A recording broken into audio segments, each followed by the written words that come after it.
I did a survey on Twitter last night, and I said, your child spills a perfectly good glass of milk. Do you A, beat with stiletto heels, B, beat with an ice scraper, or C, loudly fuck so the children can hear?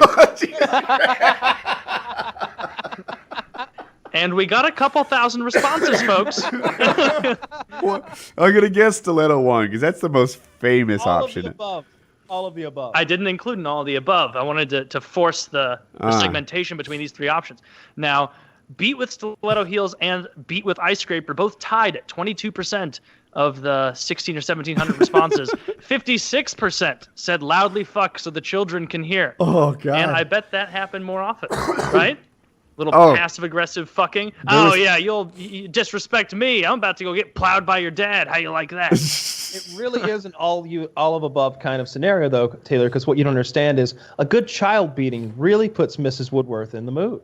Oh, God, I'm getting hot. Honey?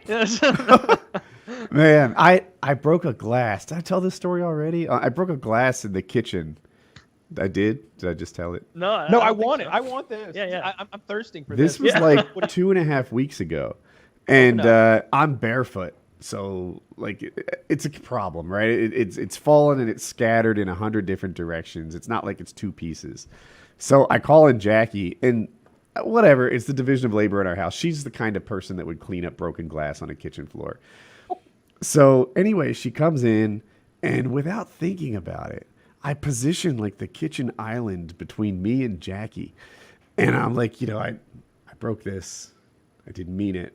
I knocked it over. It was me. But, like, can you help me? And she's like, yeah.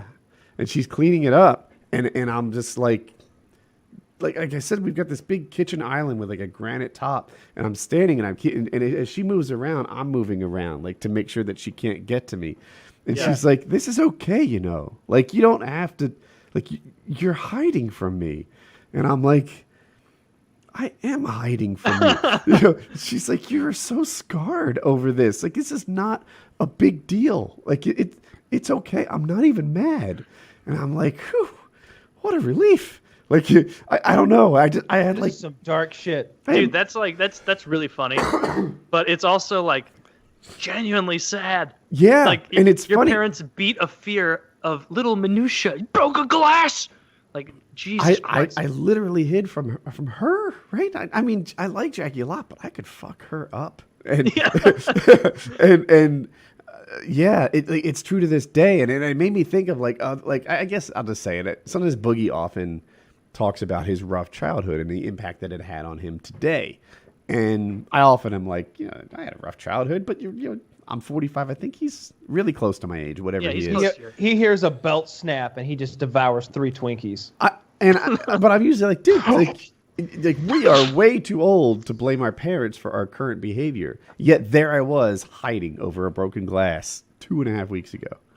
That's so scarring. Like, I wonder what you're like. I would. You really need to sit down with a therapist. I would pay. We always talk about the money we would pay to watch the Wings Redemption reality show, where like a professional reality show production team comes in and they stir up the drama, they film all the angles, they get all the characters established, etc. I'd pay so much more money for like a Dr. Phil special with you and your parents and your brother, and Jackie. Jackie's gotta be there. like I want that group of people and Dr. Phil. I would pay so much more for that. I feel like that's where the real drama would get stirred up. Yeah, I've never talked about the darkest shit. It's not to share.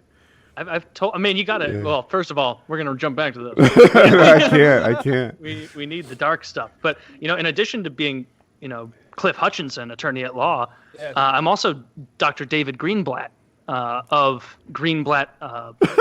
Greenblatt Psychology.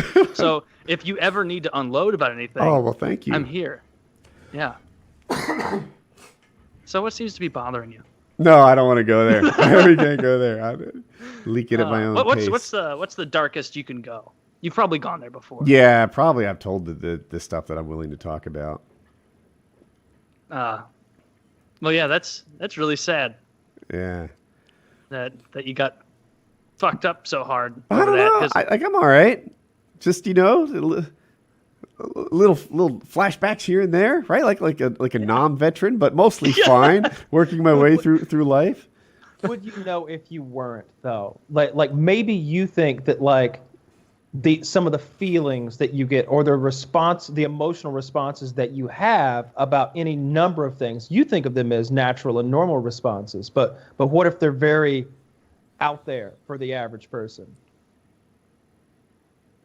Like I feel like this, like yeah, maybe, you can't know how consistent your response inside is to stimuli compared to other people who maybe didn't go through that trauma. Is that what you're saying, Kyle? Like maybe you think you're processing something normally, but your only frame of reference is the fucked up frame.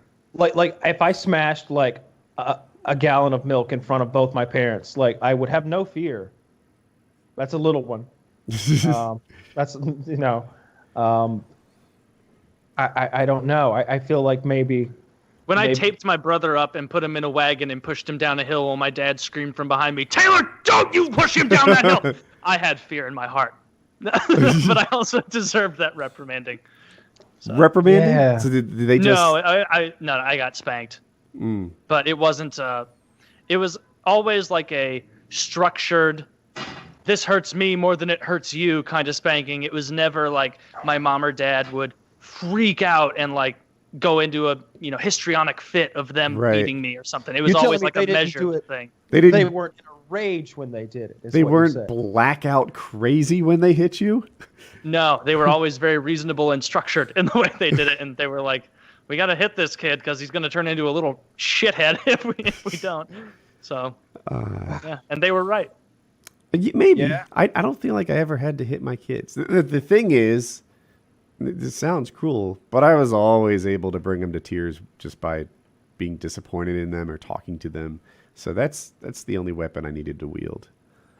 Yeah. And the hammer. Depends on the kid. Yeah, that and the hammer. It does depend on the kid. That. Yeah. Dude, that totally depends. The kid out like a claw hammer. I'll tell you that right now. Some kids are harder than others, and I think I was harder than most. I know you guys tell me, they're like, "You're a good kid. All kids are good," but I was not easily kept in line. Yeah, I was a fucking smartass. But if we examine it further, why were you doing these things? These habitual line steps that were upsetting everyone. Maybe you were looking for attention. Maybe you thought that was the only way to get the attention of your mother, and the fact that she was beating you was just the price you had to pay. I hear you. I don't think it was attention though. Like I don't think I was thirsting for their attention. Their attention was negative, and they could keep it. I feel like more it was like those were my favorite things to do. Like I just want to do hood rat shit with my friends. And then, do hood rat shit. that was like, that's why I snuck out of the house and went drinking in high school. That's why I, play hooky from class and drive the car. That's why I play hooky from all school. My parents, I don't know why they would do this with a kid like me, but they used to go on vacation and just leave me to handle my own business for a week. How old were you when you were left? Okay. Well, that's fine. Well, but I want you to say 8 so bad. No. I definitely wasn't 8. But the thing is, I was a 15-year-old that would not stay in line. Like, you could not leave me alone and expect it. I would just be like, if my parents are on vacation, then clearly I'm on vacation too. This is during the school year. And I would just miss every day of school. Just take a bunch of days off, not go. This is nature versus nurture stuff. Did they make you that way, or did they beat you because you were that way? These are good questions. If I hadn't had that one dog that was so mean, I think I might put more on nurture.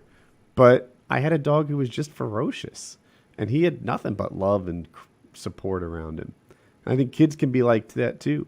I bet Taylor was a little hard to raise sometimes. I mean to talk about him after he left, but I just suspect that he seems like a real piece of shit.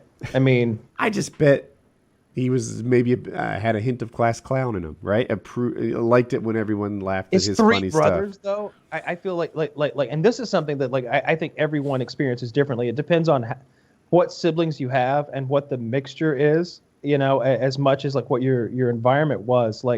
3 brothers always struck me as those are going to be athletic, physical, like either subscribe, donate, or get the fuck out.